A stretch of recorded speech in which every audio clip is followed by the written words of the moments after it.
is overseas now to the situation between Israel and Iran. The US is set to announce new sanctions against Iran for its drone and missile attack this weekend, as Israel weigh the response. Matt Gutman is the Southern Israel Forest. Good morning, Matt. Hey, good morning.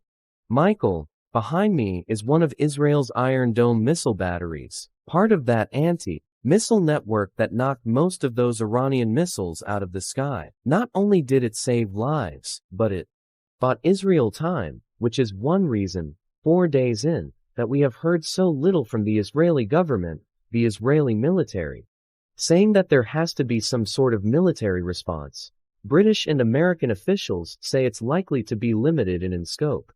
And Israeli analysts tell me that the likely options are something like a covert action, or even a symbolic attack against some sort of Iranian facility. But there are also major diplomatic efforts. Treasury Secretary Janet Yellen saying that the US will soon impose sanctions on Iranian missile and drone programs, and that US official telling me that the more diplomatic wins the US can provide Israel, the more it is likely to mitigate Israel's military response. Meantime, in Gaza, not far from here, the death toll continues to rise, and that US official says that the Israeli impending invasion into Rafah has now likely been put off by several weeks. Rebecca, okay, Matt, thank you.